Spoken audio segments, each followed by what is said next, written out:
Hi everyone, so I've had a few hours to play around with the Galaxy Tab S6 which I received yesterday, and I wanted to give you a hands-on video this time.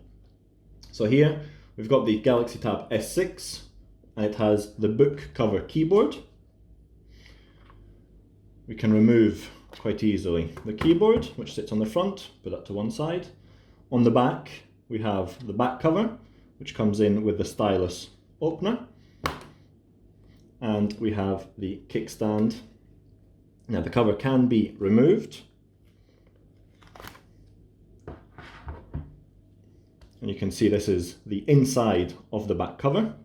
So you have the opening for the stylus with its groove, and this is held by magnets.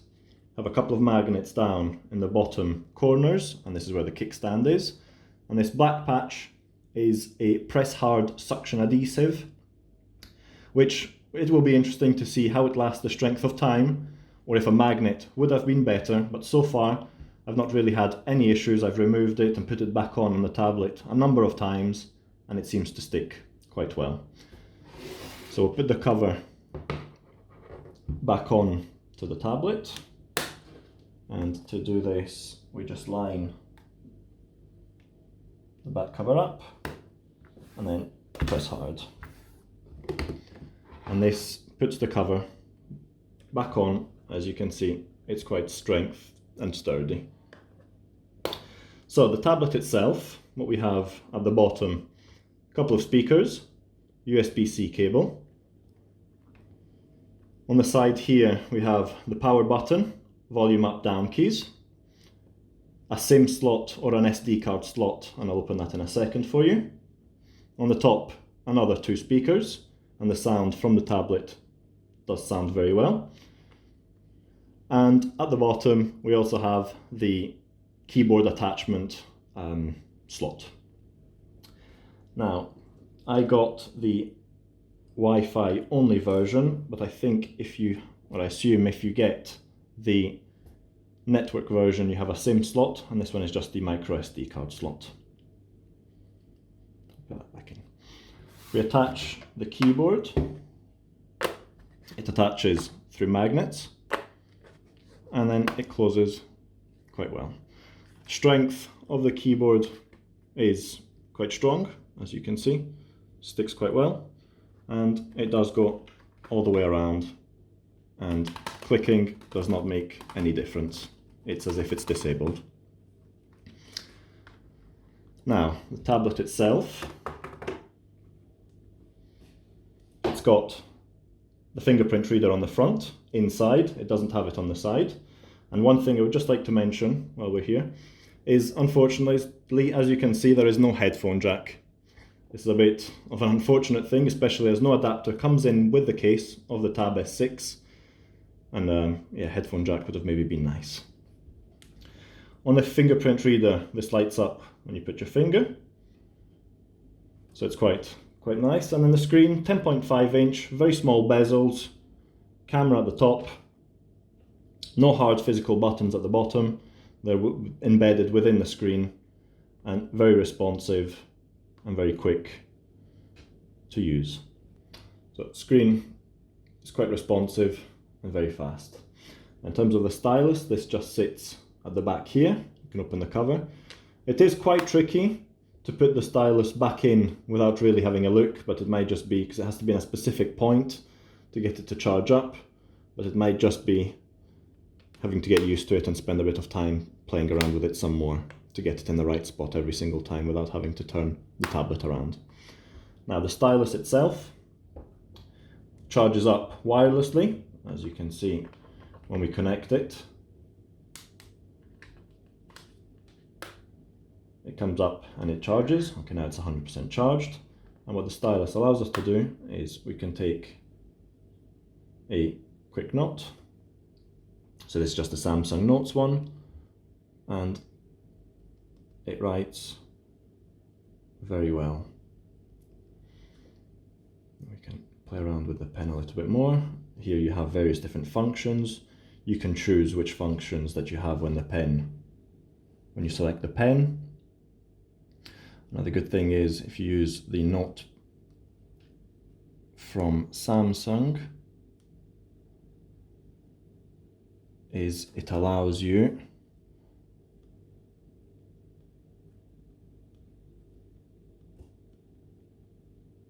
it writes very well. When I put my hand on the screen, it doesn't default to something else. It's quite responsive. It feels like as if you're writing on paper, not you're writing on glass. And then you can do this, and as you can see, it recognizes the text quite well.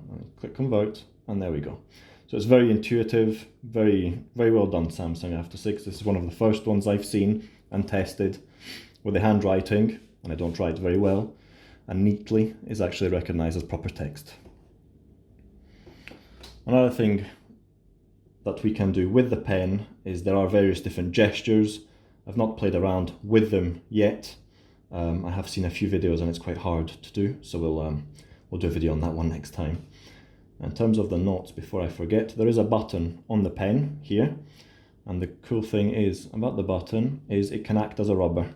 So if we click the button, it removes the writing. So that's very well done from Samsung. Unlike the Surface, there is no top button here. So put the pen back in. Yeah, as you can see, it's quite tricky to get. Now, in terms of the screen itself, we have a video here. I'll play some sound. You can see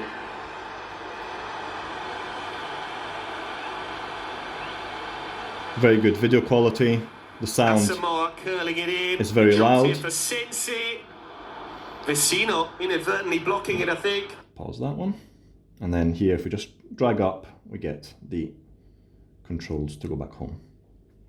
In terms of a game, we have downloaded Asphalt 9 here. A little bit. So we'll just do a quick race. This is live, so you can see the actual time it takes to load up.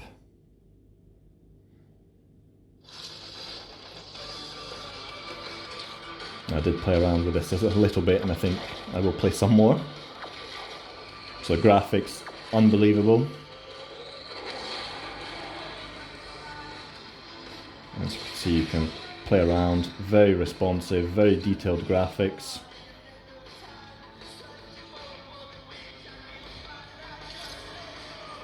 And you can see very detailed graphics.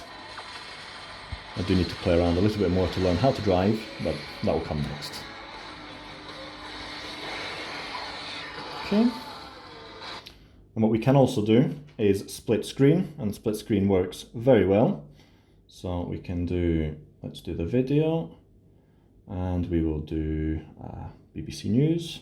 So we can play the video, so that works well, and at the same time we can look at the website, read the news, whatever you wish, and it works very well on split screen mode.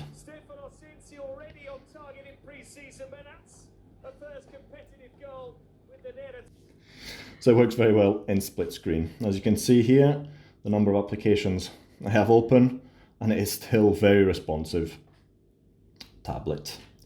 So all in all, and this is a 6 gig version, not the 8 gig version of RAM, and it's got 128 gigabyte of storage. In fact, we can go through and see the settings.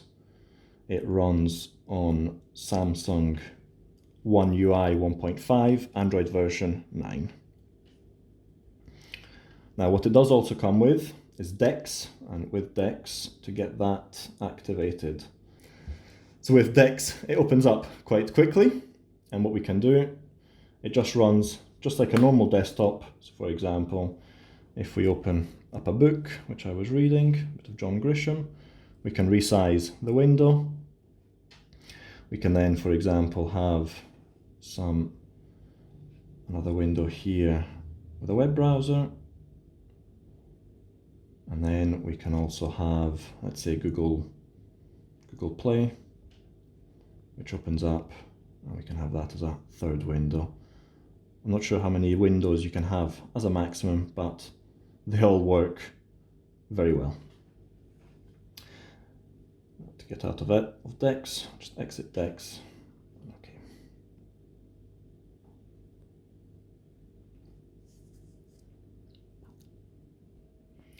So I showed you earlier how you can do notes in the Samsung Notes app, but if like me you prefer the Microsoft OneNote, you can download it from the Play Store, and which can have, it's just a widget for a new note, and it works in the exact same way as you would expect and as the Samsung Notes runs, and it's very responsive, very quick. You can play around with various different settings, just like the OneNote app. The only thing I have noticed is that you can't convert writing to text as easily as you can on the Notes, on the Samsung Notes app. But what you can do is write notes on here, upload them to the computer, and then convert to notes through the desktop OneNote app. So we'll get out of that. Now for the kickstand, what we have, the kickstand goes back on the cover to that degree, which works quite well because you can rest it and write notes quite easily. It doesn't go as far back as the Surface, which I think might be a little bit of a shame, because if it went back a bit further it'd be even easier to write, but I think it's just a case of getting used to it.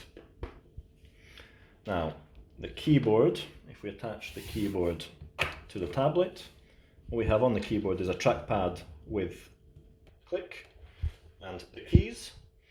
And again, just to show you its functionality, if we want to go to a new note, this works just as easily as you would expect. It is a little bit tricky in terms of writing on the keyboard because the keys are a bit smaller than a normal laptop, but again I think it's just getting used to it with through time and usage. And you can have various different functions as you would expect on a laptop: highlighting, shift control, alt, print screens. So you've got everything that you could use on the laptop. So in terms of the camera of the tablet, so it's got a kind of wide angle and a zoomed in one, and you can even zoom in even more, up to 8 times I believe it is, and you can see it's quite well. It is difficult because of the zoom, but if you're a bit more zoomed out it does very good quality photos. It's got the video, some live focus, hyperlapse, panorama, night, various different functions as you would expect from a top quality Samsung product. Now in terms of the front camera, it is very good, again as you would expect from a Samsung product. I can show you that, and as you can see here, you can see the production team, and you've got wide angle and a bit more zoomed in. And that concludes my hands-on video. If you've got any questions or anything that you would like reviewed in more detail, please don't hesitate to write a comment below. Thank you very much.